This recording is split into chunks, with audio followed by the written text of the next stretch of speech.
जो ऑब्जेक्टिव करेगा वो 40 मार्क्स का पेपर लिखेगा पहले। इसमें ऑब्जेक्टिव में क्या क्या आता है? First fill-ups, second name the following, odd man out, ये जो कोरिलेशंस, मैचअप, ट्रू और फॉल्स, ये पार्ट हो गए। इससे तैयार होते हैं बिग क्वेश्चंस। आपको 2 टाइप के बिग क्वेश्चन थे, क्वेश्चन नंबर 3, क्वेश्चन नंबर 5। आप क्वेश्चन नंबर 3 में देखो, ऐसा सीधे ऐसा क्वेश्चन नहीं रहेगा, right a short notes on AC, ऐसा नहीं आएगा। आपको एक डायग्राम दिया रहेगा, उसमें 3 क्वेश्चन। डिफाइन पावर, ऐसा आएगा। आगे राइट देयर यूनिट्स, उसके यूनिट्स, और उसके नीचे उसका फार्मूला। अभी पावर में 2 टाइप्स के पावर है आपके बुक में। एक है पावर ऑफ लेंस और एक है power of current. Power of lens का फार्मूला कौन बताता है? पावर ऑफ लेंस, ये 2 मार्क्स के लिए लेसन क्वेश्चन आता है। ये 2 मार्क्स के लिए न्यूमेरिकल भी आते हैं इसके ऊपर।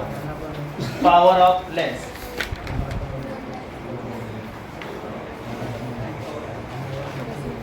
कुछ होगा नहीं नीचे है, इसमें आता है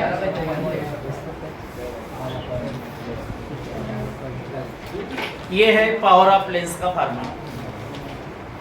इसमें आपको P is equal to 1/f, ये क्या है?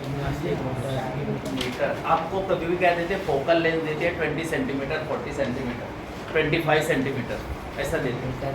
और उसमें आपको क्या करना रहता है? आपको पावर ऑफ लेंस फाइंड करना रहता है।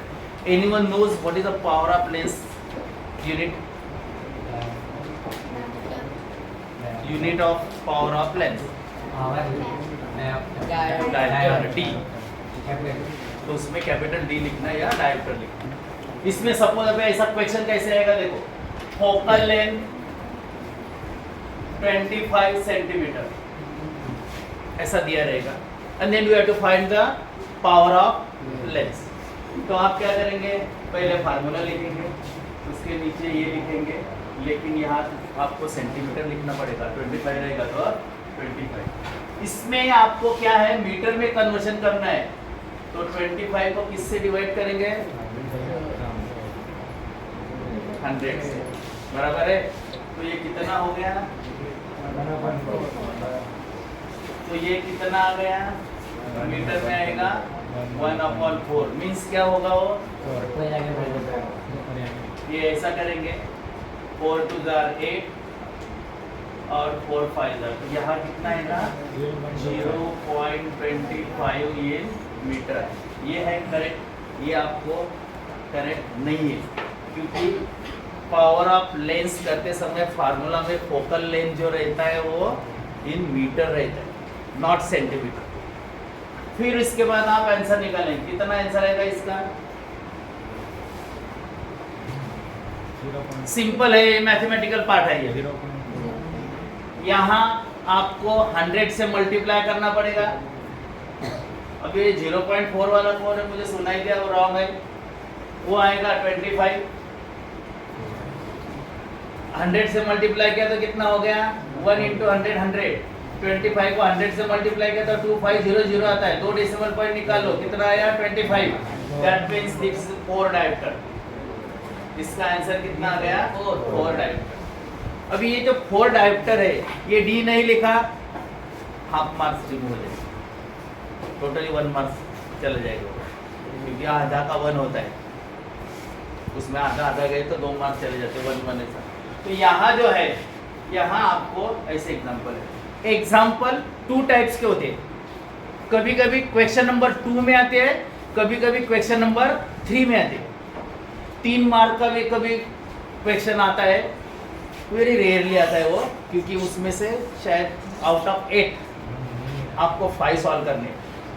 क्वेश्चन नंबर 3 जैसा मैथ्स का क्वेश्चन नंबर 3 50% ऑप्शन है, वैसा यहाँ भी क्वेश्चन नंबर 3 में आउट ऑफ 8 5 सॉल्व करने हैं आपको। इसमें 3 ऑप्शन रहता है, ज़्यादा ऑप्शन उसमें ये सब में एक एक ही है, इसमें ज़्यादा ऑप्शन है क्वेश्चन नंबर 3 में, और वो सबसे ज़्यादा मार्क्स का 15 मार्क्स का है, आउट ऑफ 40 15 मार्क्स का है। उसमें कंपलसरी एक क्वेश्चन रहेगा डायग्राम के ऊपर का, कंपलसरी। आप अब एक प्रैक्टिकल किया रहेगा, ग्लास लैब का प्रैक्टिकल था। अभी इसमें आपको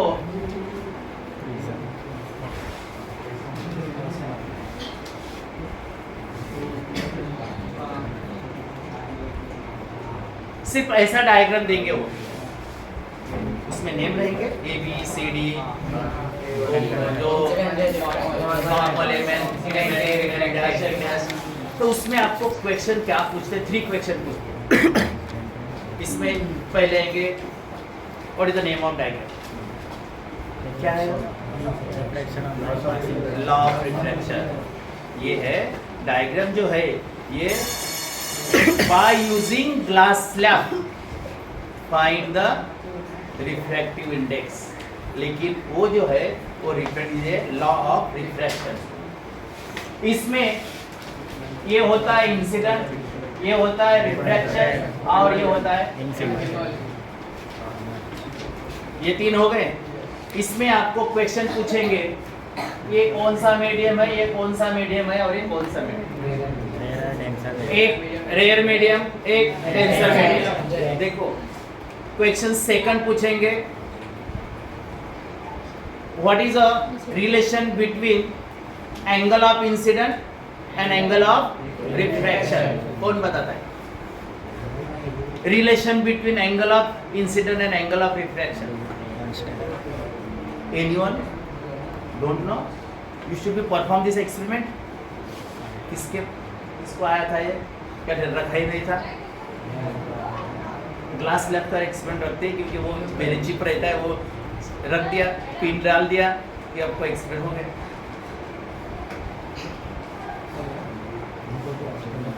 वेरी पुअर, बताता हूँ मैं। देखो क्योंकि ये क्वेश्चंस देखो प्रैक्टिकल के जो रहता है ना, प्रैक्टिकल आप सॉल्व करते हैं 10 एक्सपेरिमेंट है जो, उसमें का बोर्ड एग्जाम में क्वेश्चन आता है प्रैक्टिकल के, at the depend on the practical.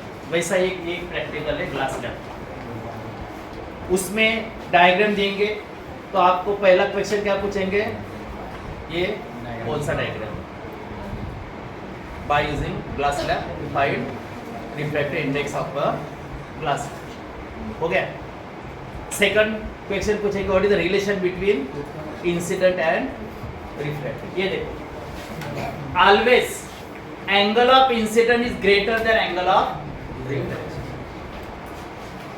ये आई जो है that's are greater than the angle of refraction. Why and how?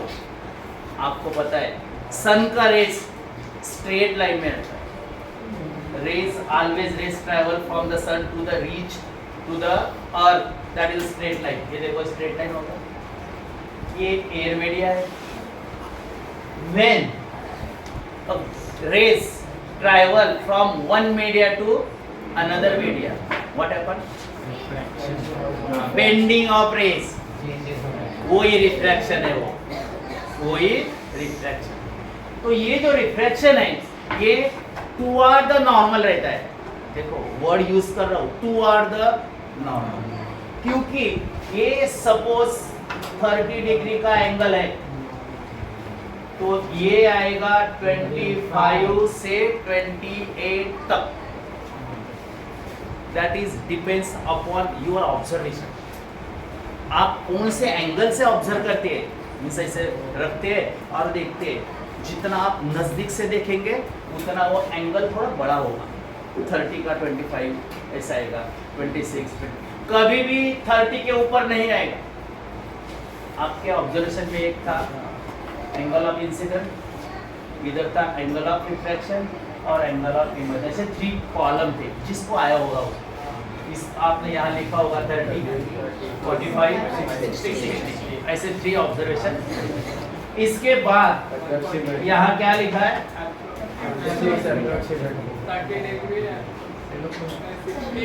किसने किया था? नहीं रहेगा तो बैठ के भी बता सकता हूँ। तो इसमें कितना लिखा तुमने? Yes, is right. 27 मैंने बोला 25 से 28 तक, 29 नहीं, इतना एंगल नहीं मेजर कर सकते, इतना बेंडिंग नहीं होता है क्योंकि टुवर्ड द नॉर्मल ये हो गया उसका 27 28 ज़्यादा से ज़्यादा, ये 27 रहेगा, ये 43 और ये 57 ऐसा रहेगा। लेकिन ये जो रहेगा एंगल ऑफ इमर्जेंट ये सेम रहेगा, angle of incident and angle of emergent. ऐसे 3 मार्क उसमें और एक क्वेश्चन है 3 मार्क का, पता है वो? State the law of refraction, बहुत इंपॉर्टेंट क्वेश्चन है वो। State the law of refraction, कौन बताता है लॉ ऑफ रिफ्रैक्शन? ये भी रेस के बारे में है। पहला लॉ ये क्या है? Normal. Angle of incident, angle of refraction opposite to normal, पहला हो गया। Second, angle of incident, angle of refraction and normal lie in a one and one plane, same plane, okay.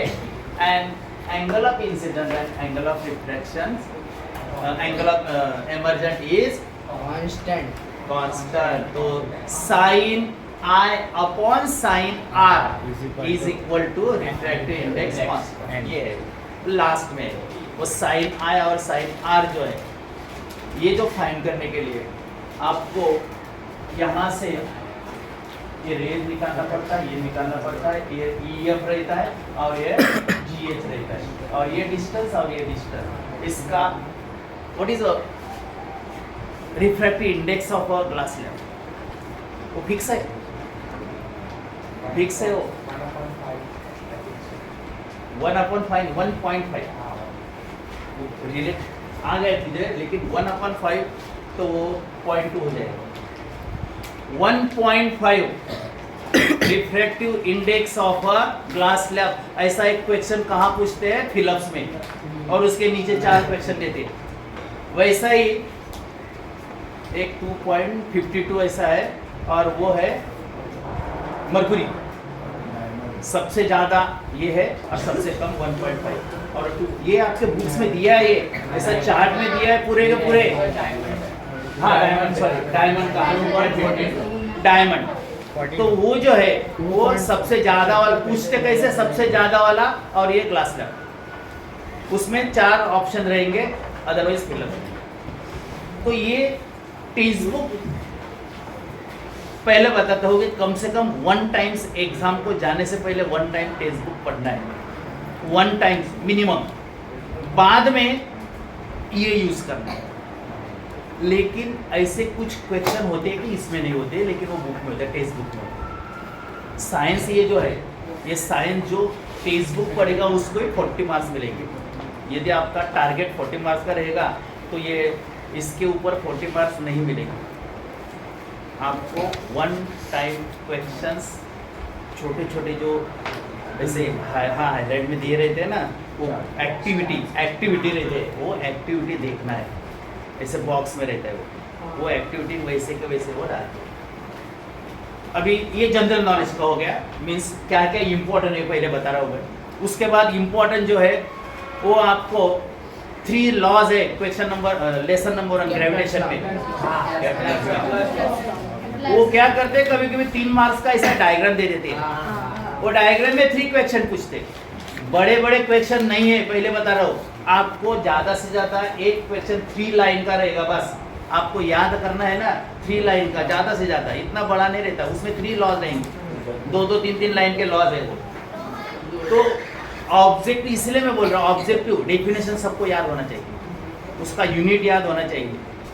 बाद में गिव रीजन, डिस्टिंग्विश, ये 2 part बचते हैं, और last में एक डिस्क्रिप्टिव क्वेश्चन आता है, वो साइंस 2 में जाता आता है, पैराग्राफ रहेगा, उसके पीछे 5 क्वेश्चन रहेंगे, वो साइंस 2 में जाता है। साइंस 1 में डायग्राम आता है और उसमें 5 क्वेश्चन आते हैं।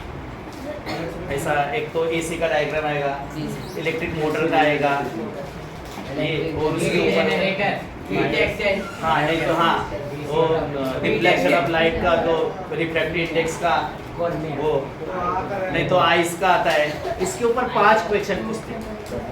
ये भी इसके लिए मैं बोल रहा हूँ 1 टाइम्स आपको टेक्स्ट बुक पढ़ना है, क्योंकि आइस के बारे में सब इरीज है, कॉर्निया है। उसके बाद अभी एक क्वेश्चन पूछता हूँ, आप सन के तरफ देखते हैं, उसके बाद आपके आंख बंद हो जाती है, बराबर है? आपके आंख बंद हो जाने के बाद कौन सा इमेज आपको दिखाई देता है?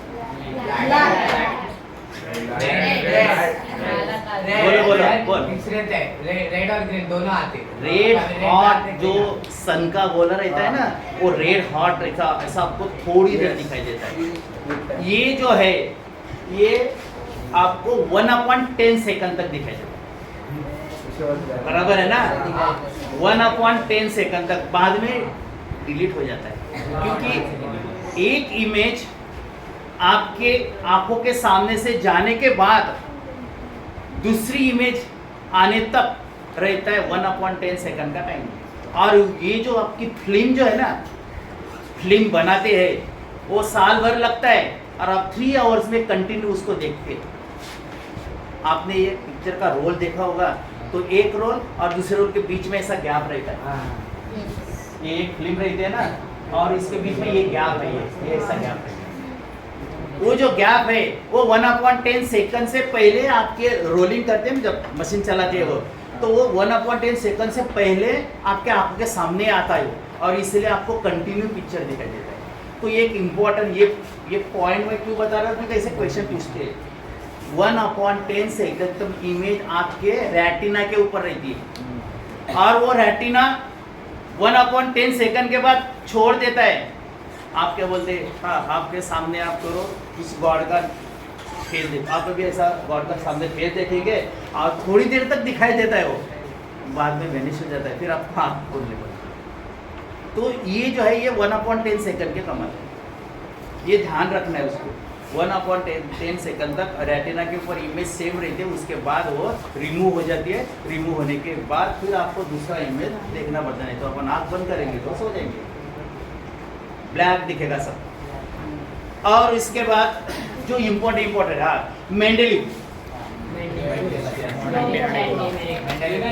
मेंडेलिव का ड्रॉबैक, पर्टिकुलर प्रॉपर्टी, और उसके जैसा है मॉडर्न पीरियोडिक टेबल। हाँ, वो बात में वो छोटे छोटे क्वेश्चन आते हैं। What is isotope, right example, uses, property, ये बात की बात है। पहले मैं बताता हूँ कि कौन सा साइंटिस्ट है इसने मॉडर्न पीरियोडिक टेबल, मोस्ले। अभी ये जो लेसन है बहुत इंपॉर्टेंट है, पीरियोडिक टेबल वाला लेसन है बहुत। इसमें आपको 20 एलिमेंट याद करना पड़ता है, 20 एलिमेंट। अभी मैं थोड़ा सा टेक्निक बताता हूँ 20 एलिमेंट के बारे में। उसका एटॉमिक नंबर और एटॉमिक मास नंबर, क्योंकि ये 20 एलिमेंट आ गए कि आपको तीनों लॉज आ जाएंगे।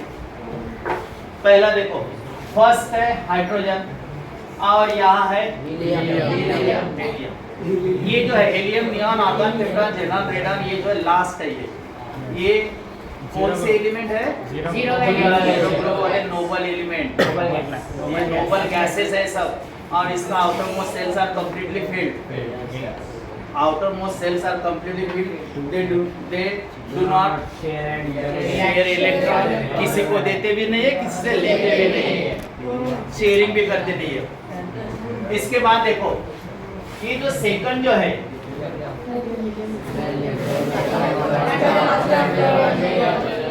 इसके लिए आपको सिर्फ एक साइंटिस्ट का नेम याद रखना है।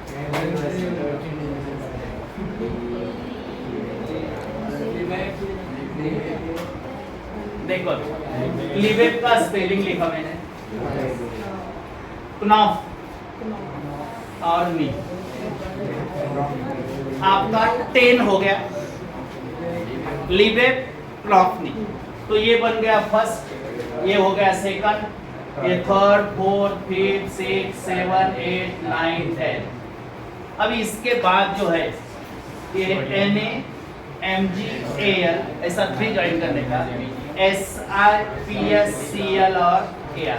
ये तो आपको पता है हीलियम नियॉन आर्गन, ये याद कर लेने का, हीलियम नियॉन आर्गन कितना देना है, ये याद होना जरूरी है इसके, क्योंकि ये आपके बुक्स में है। इसके बाद ये भी है fluorine chlorine bromine, halides family, halogen group, इसको हैलाइड्स फैमिली 11 12 में हम बोलते थे। अभी यहाँ आपको सिर्फ हैलोजन फैमिली बोले उसको। हैलोजन का मतलब क्या है, why they should be say that halogen family. Halogen वो हाइड्रोजन से कनेक्ट हो जाता है जल्दी। HF, HCl, HBr, these are connected, reacted with the hydrogen।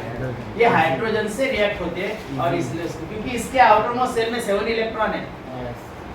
किसका भी रहेगा, फ्लोरीन का भी, ब्रोमीन का भी, आयोडीन का भी, और सब जो Cl, Br, I इसका आउटर मोस्ट शेल में 7 इलेक्ट्रॉन है। उसको कंप्लीट ऑक्टेट करने के लिए 1 इलेक्ट्रॉन लगता है, वो हाइड्रोजन से ले लेते हैं, इसलिए उसको हैलोजन, हैलाइड्स, हैलोजन फैमिली क्यों बोलते हैं, क्योंकि ये हाइड्रोजन से ज्वाइंट होता है, रिएक्ट होता है उसका आउटर मोस्ट शेल कंप्लीट करने के लिए। तो ये हो गया, कितना आ गया ये, फिर 10 के बाद ये कितना है, 11 12 13 14 15 16 17 18। इसके बाद है कैल्शियम और पोटेशियम कैल्शियम। बस ये 20 एलिमेंट्स। इसमें आपको यहाँ इससे आप कौन सा लॉ यूज करेंगे, न्यूटन ऑक्टेट रूल, वो अलग है। न्यूटन ऑक्टेट में डोबेराइनर ट्रेड्स, ये ट्रेड्स है। तो ये जो ट्रेड्स बोलते हैं इसको ट्राइड्स बोलते हैं, ट्रेड TRAID ऐसा उसका स्पेलिंग। तो atomic number of middle element is arithmetic means of first and third, ऐसा है। तो इसमें जो है ये आपको 3 जो रहेगा वो कौन से भी ले लेना, ये भी ले सकते हैं आप। लिथियम, देखो अभी लिथियम, सोडियम और सब पोटेशियम है। ये सॉरी ये इधर है, ये वाला इधर है और सी ये इधर है, क्योंकि तो जो ट्रेड्स 3 ग्रुप है वो है लिथियम, सोडियम एंड पोटेशियम। इसका एटॉमिक ये है 11, एटॉमिक मास नंबर आ गया 23, कितने नंबर पे है 3 नंबर का हो गया 7, और ये कितना नंबर पे है 19, तो ये आ गया 39। हाँ पोटेशियम।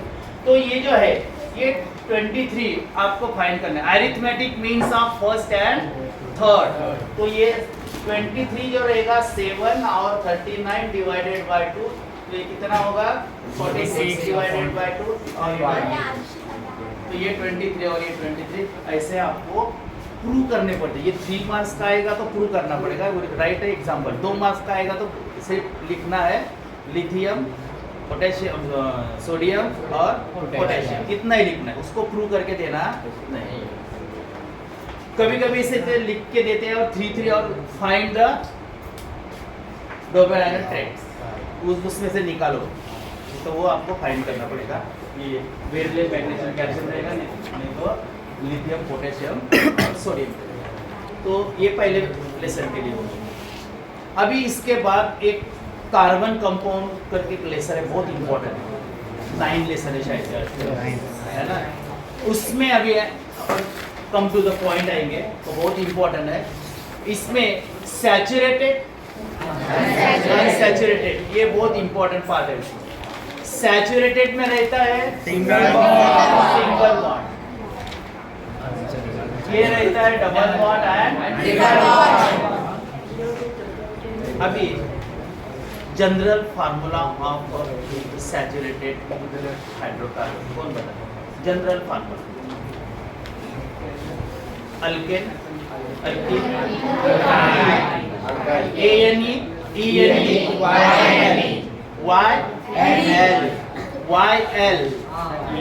YL है, not YNE, Y alkane alkene alkyne alkyne YN बराबर है YN। तो ANE के लिए जनरल फार्मूला बता, वो पूछते हैं। CH3 single bond CH3। No general formula CnH2n plus अच्छा वो 2, ये हो गया। और डबल बॉन्ड वाला CNE का CnH2n NH2n, और ट्रिपल बॉन्ड वाला -2, ध्यान रखो, +2 2n -2 +2 2n -2। अभी ये जनरल पता है क्योंकि मैं आगे IUPAC नेम तक जाना भी। तो IUPAC नेम के लिए आपके पास बेसिक होना चाहिए, सैचुरेटेड, अनसैचुरेटेड। ब्रांच चेंज रहेगा तो उसको अनसैचुरेटेड, ये ऑटोमेटिक आपको सैचुरेटेड और अनसैचुरेटेड का डिस्टिंग्विश भी हो गया, इसमें डिस्टिंग्विश भी हो गया 2 पॉइंट। तो सैचुरेटेड का मतलब है कि सिंगल बॉन्ड रहता है, अनसैचुरेटेड में डबल बॉन्ड भी रह सकता है, ट्रिपल बॉन्ड भी रह सकता है। अभी यहाँ अल्केन ANE ENE YNE ऐसा 3 पॉइंट है। तो आपको इम्पोर्टेंट क्या है इसमें, तो जनरल फार्मूला पूछते। अल्केन का जनरल फार्मूला क्या है, CnH2n + 2। अब ये कौन कौन से एलिमेंट है, पहला है मीथेन, दूसरा है प्रोपेन,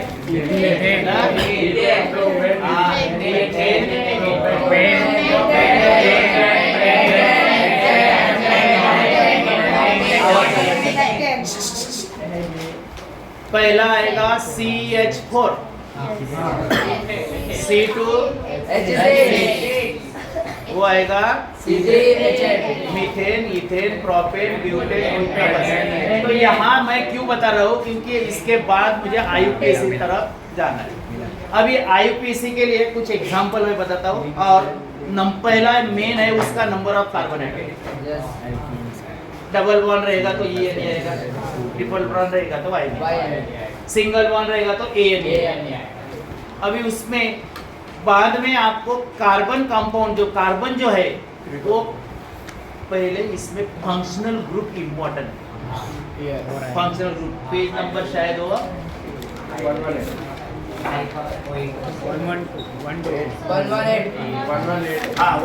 पे बराबर है 118। ये जिसका याद है ये फंक्शनल ग्रुप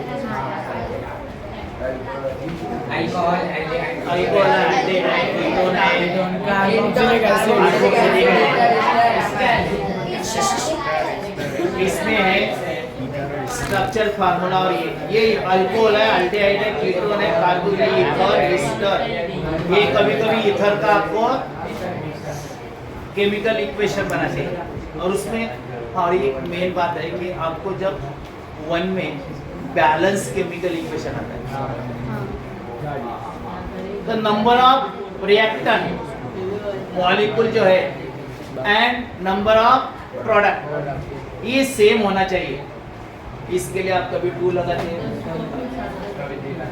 3 भी लगाना पड़ता है, कभी कभी H2O के लिए वो नीचे 2 लगा के और आगे भी 2 लगाना पड़ता है। तो that is depends upon the balance the each and every molecule in a left hand side and right hand side. Left hand side को बोलते हैं रिएक्टेंट, राइट हैंड साइड को बोलते हैं। अभी यहाँ पहला मेन क्या है, फंक्शनल ग्रुप, नहीं तो आपको IUPAC नेम नहीं आएगा। तो कभी कभी 3 मार्क के लिए आते हैं, 3 आते हैं, तो उसमें आपको लिखना पड़ता है IUPAC। अभी यहाँ बुक्स में 2-3 IUPAC नेम दिए हैं।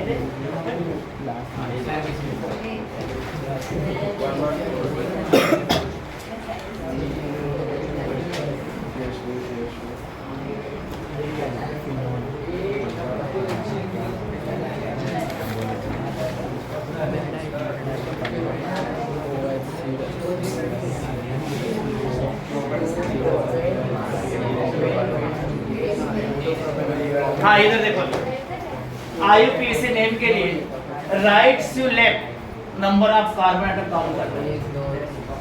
1 2 3 4 5 पहला स्टेप, उसको नेम कैसे देना है, right to left. Second thing, count the number of carbon atom.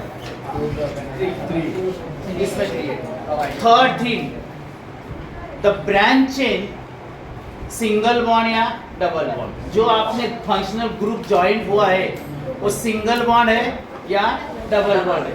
यहाँ सिंगल बॉन्ड है, दिखाई दिया, देन ये नहीं आएगा, पक्का ये नहीं आएगा। थर्ड क्या है, कौन से कार्बन एटम को फंक्शनल ग्रुप ज्वाइन हुआ है, which group, OH mean alcoholic group. तो यहाँ आप क्या बोलेंगे, 2 प्रोपेनॉल। कोई 2 प्रोपेनॉल बोलेंगे, प्रोपेन 2 ऑल भी बोल सकते हैं, प्रोपेनॉल भी बोल सकते हैं, लेकिन 2 लिखना जरूरी है क्योंकि यहाँ 2 प्रोपेनॉल। तो ये अल्कोहलिक ग्रुप है। अभी इधर कौन सा है, क्लोराइड है, क्लोरो, क्लोरोपेंटेन। 1 2 क्लोरोपेंटेन, ANE। यहाँ भी सिंगल ग्रुप है। ऐसे IUPAC नेम आपको देखना है। डबल बॉन्ड रहेगा तो उधर ही ENE आ जाएगा, ट्रिपल बॉन्ड रहेगा तो YL। ये ध्यान रख के IUPAC नेम देना है, ये बहुत इंपॉर्टेंट है, 3 मार्क्स के लिए आते हैं, कभी कभी सिंगल एक आ जाता है। फर्स्ट में आ जाएगा तो नेम देते, उसके नीचे लिख के। अभी एक ऐसा भी आता है कि right the type of balance the chemical equation and right the type of reaction. Combination, combination, double combination. अभी एक साल में आया है ये एक ऐसा है। सुनो, इसमें क्या करना है, नॉलेज है जिसके लिए नहीं है वो पहले ध्यान रखना है। ये जो प्लस वाला है ये माइनस के तरफ जाता है और माइनस वाला कंबाइन होता है। ये प्लस ये डिस्प्लेस हो गए, ये Fe जो है यहाँ प्लस है वो किधर जाएगा, SO4 के जगह जाएगा। और उसके बाद ये कॉपर जो है वो क्या होगा, बाहर निकलेगा। तो ये कौन सा रिएक्शन हो गया, डिस्प्लेसमेंट। किसको डिस्प्लेस किया, कॉपर को डिस्प्लेस। किसने किया, आयरन, ये FeSO4। इससे कलर भी चेंज हो जाता है, आपका सॉल्यूशन का है ना वो कलर चेंज हो जाता है, और उससे आपको पता लगता है कि ये डिस्प्लेसमेंट रिएक्शन है और वो FeSO4 फेरस सल्फेट। आपको प्रैक्टिकल में भी आया वो फेरस सल्फेट का नील डाल उसमें तुरंत कलर चेंज हो जाता है। 15 मिनट। हाँ, तो उसके लिए लेकिन थोड़ा सा कॉन्सेंट्रेट सॉल्यूशन लेना पड़ता है, दिखाने के कॉन्सेंट्रेट सॉल्यूशन देंगे तो तुरंत होता है। अपन प्रैक्टिकल में कभी भी डायरेक्ट सॉल्यूशन यूज करते हैं, 0.5 वाला यूज करते हैं। मुझे रिजल्ट चाहिए, मैं कॉन्सेंट्रेट HCl डालूंगा तो नेल तुरंत। आप टॉयलेट यूज करते हैं इसमें तो जो एसिड रहता है वो बहुत डाइल्यूट रहता है। फर्श साफ करने के लिए कभी कभी वो स्पॉट पीले पीले स्पॉट पड़ते हैं तो उसमें कभी कभी यूज करते हैं अपन, तो वो बहुत डाइल्यूट, हाथ में लिया तो उतना होता है लेकिन स्किन उतना नहीं। लेकिन ये जब कॉन्सेंट्रेट गया तो आपका हाथ पूरा जल जाएगा, तो दैट इज अ थिंग। तो यहाँ ये हो गया। अभी मुझे कैसे कैसे क्वेश्चन आते हैं मैंने इतना बता दिया। अभी क्वेश्चन वाइज क्या है, तो पहला क्वेश्चन ये समझ में आया इतना। और किसको न्यूमेरल के बारे में, न्यूमेरल्स आएगा इसमें सिर्फ फार्मूला। हाँ, अभी मैंने दूसरा पूछा है ना आपको, एक तो पूछा P = 1/F इन मीटर, दूसरा क्या रिलेशन है, पावर ऑफ करंट का। P = या I = P = VI और I = Q/T। उसमें ही है रिलेशन। कभी कभी करंट फाइंड करना पड़ता है तो V/P। P = VI, ये क्या है, फार्मूला है, आपके बुक्स में दिया है वो। पावर ऑफ लेंस अलग है और पावर ऑफ करंट अलग है, पावर ऑफ करंट अलग है। उसमें भी क्वेश्चंस आते हैं, ये इलेक्ट्रिक कंजम्पशन ऑफ इलेक्ट्रिसिटी, इसके ऊपर वो क्वेश्चन आते हैं। P = VI का वो ध्यान रखना है। सर अब करंट का क्या बोले, P करंट का नहीं, P = VI ये फार्मूला है। हाँ, VI power potential difference into current. Current in ampere ध्यान रखना है, करंट मेजर इन एम्पियर वो भी ध्यान रखना है क्योंकि वो एम्पियर में मेजर करते हैं। अभी आपके पास है ये, मैंने जितना जनरल था आपको कुछ डाउट रहेगा वो बता दिया। अभी इसमें हाँ एक ऐसा चार्ट बना के उसमें बॉक्स बनाते हैं और कभी कभी वो बॉक्स में लास्ट क्वेश्चन में आ जाता है, वो ज़्यादा साइंस 2 में आता है। ये ज़्यादा जो है ना ये सारी जरूर साइंस 2 में रहता है। ऐसे जैसा अपन इंग्लिश में आपको फर्स्ट लैंग्वेज में आता है टाइप्स ऑफ पॉइंट टेबल, वो बॉक्स करते हैं, फिर उसको अपन वो पैराग्राफ लिख के वर्बल नॉन हाँ आते हैं, वैसा वो भी आता है बॉक्स में। आपके बुक्स में है ऐसे 2-3 क्वेश्चन है। अभी साइंस का क्वेश्चन नंबर फर्स्ट जो है वो है 10 मार्क का। अभी 5-10 मिनट में खत्म हो जाएगा क्योंकि मुझे मेन जो था वो बताया मैंने, जो मेन पॉइंट है वो पूरा इसके बता दिए। अभी फर्स्ट जो है वो 10 मार्क्स का है, उसमें 5 जो रहते हैं एक एग्जांपल रहता है ना, एक जो स्टेटमेंट समझे इसमें जो रहते हैं वो आप प्रैक्टिकल जो करते हैं ना उसके ऊपर डिपेंड रहता है।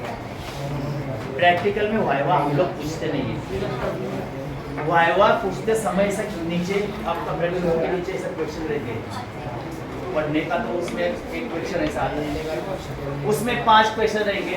बी में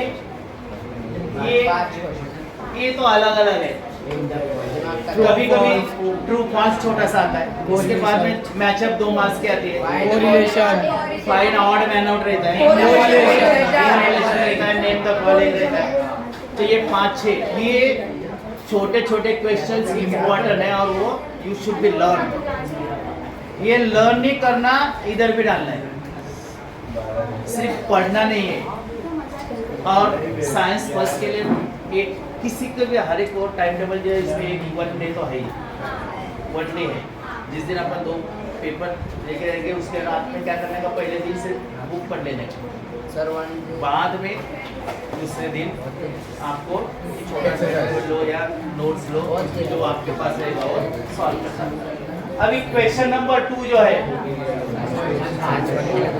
ये 4 और 6 ये पहले है, ये गिव रीजन वाला रहता है, गिव रीजन और फिक्स रहते हो। ये गिव रीजन ज्यादा बहुत रेयरली यदि उनको गिव रीजन देना ही नहीं है, वो गिव रीजन नीचे डाल दिया बी में 2 मार्क्स के लिए कि तो ऊपर डिस्टिंग्विश आ जाएगा। डिस्टिंग्विश भी कभी कभी पूछते हैं, डिस्टिंग्विश एक ही पूछते हैं, ज्यादा करके एक ही पूछते हैं। ये रहता है गिव रीजन, ये है आंसर का, ये 6 मार्क का, ये 4 मार्क। इसमें जो क्वेश्चंस है कितने ढेरे, तो क्वेश्चंस में 6 मार्क्स में उसमें आपको एक फिक्स डिस्टिंग्विश रहेगा, इधर नहीं है तो इधर फिक्स डिस्टिंग्विश आता है कंपलसरी। एक एग्जांपल, एक लॉ देखो कैसे एक डिफाइन यूनिट ऐसा हो रहेगा। इससे 4 क्वेश्चन में आपको 3 तो रहेंगे, लॉ रहेगा, एक डिस्टिंग्विश रहेगा, उसके बाद प्रॉपर्टी या यूजेस ऐसा रहता है, क्योंकि ये छोटा क्वेश्चन है 2 मार्क्स का। डिफाइन रहेगा, यूनिट रहेंगे। अभी क्वेश्चन नंबर 3 जो है ये इसमें एक डायग्राम कंपलसरी है, डायग्राम के ऊपर 3 क्वेश्चन, डायग्राम के ऊपर 3 क्वेश्चन। ये बहुत इंपॉर्टेंट क्वेश्चन है क्योंकि ये 15 मार्क्स का है, एनी 5 लिखना है। आप बोलते कि 8 में से 5 आता नहीं कभी कभी, यदि आप पढ़ाई नहीं करते, देखो साइंस 1 में कुछ अपने ओन से एक वर्ड भी नहीं लिख सकते, साइंस 2 में आप जनरल लिख सकते, 1 में नहीं, इसलिए 1 ये पढ़ना ही पड़ेगा। आपको उसके बारे में कुछ नॉलेज है तो ही आप लिख सकते हैं। और पहले बताता हूँ साइंस फर्स्ट में कुछ फिक्स ऐसे वर्ड है आंसर में वो वर्ड नहीं आएंगे, मार्क्स मिलेगा नहीं। मैं पहले ही बताया आपको ज्यादा लिखना नहीं है, टिपिकल लिखना है, लेकिन वो जो वर्ड है वो टेक्स्ट बुक में रहो या डाइजेस्ट में रहो, किधर भी रहो, क्योंकि वही डाइजेस्ट से ही टेक्स्ट बुक से ही डाइजेस्ट बनाते हैं। तो ये जो सेंटेंस है ये कुछ वर्ड इंपॉर्टेंट है। अभी लॉस के लिए सपोज डोबेराइनर है, न्यूटन ऑक्टेट रूल है, और तीसरा कौन सा है, मेंडेलिव, और चौथा है मोस्ले का मॉडर्न पीरियडिक लॉ। तो ये जो लॉज है ये इसके लिए when the element are arrange their increasing order of their atomic mass, ये इतना हर एक में है, हर एक में है।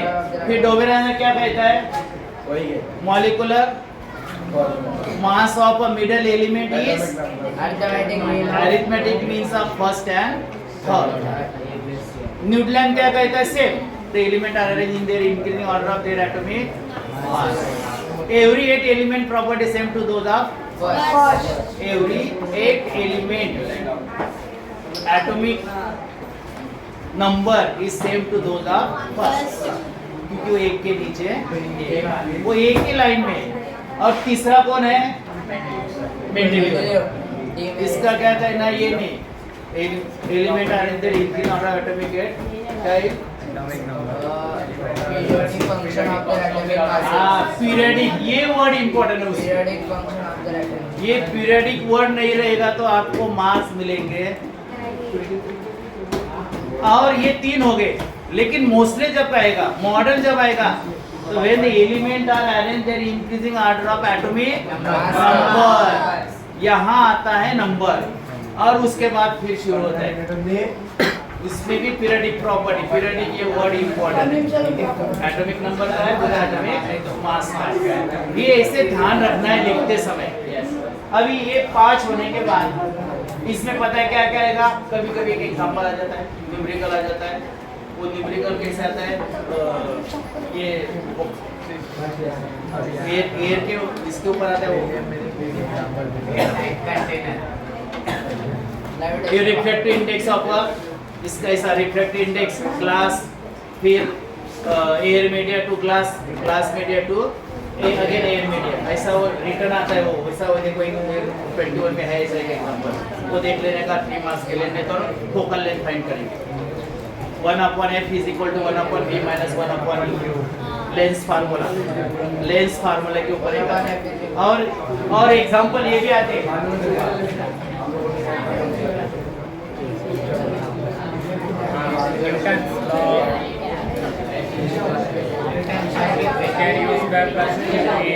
ये ज्यादा नहीं आता, ये 2 ज्यादा नहीं। इसको क्या बोलते हैं,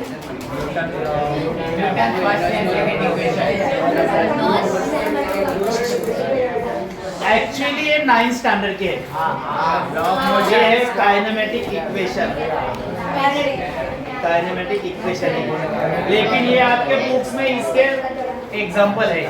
हाइट पूछा है कभी कभी, ये जो है ना, ये स्टडी करके थोड़ा सा पढ़ना पड़ता है हम लोगों को जाने से पहले।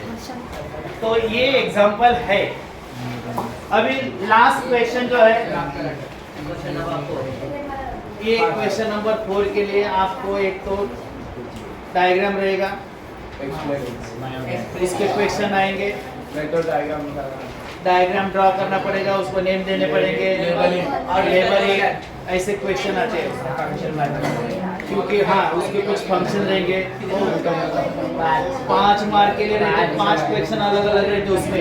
ऐसा सिंगल वे रहता है, 5 क्वेश्चन 1 मार्क्स के लिए 1, कभी कभी एग्जाम्पल उधर भी तैयार कर देते हो वहाँ भी, लेकिन उतना हार्ड नहीं देते। और ऑप्शन रहते हैं इसमें, 1 में ज़्यादा, 2 में से 1 सॉल्व करना पड़ता है।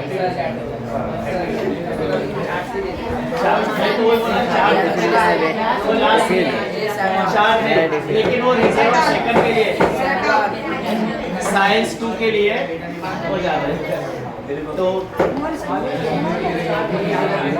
न्यूमेरिकल आएगा लेंस के ऊपर, एक आएगा पावर के ऊपर, और एक ग्रेविटेशन। एक ग्रेविटेशन के ऊपर ऐसे एग्जाम्पल है।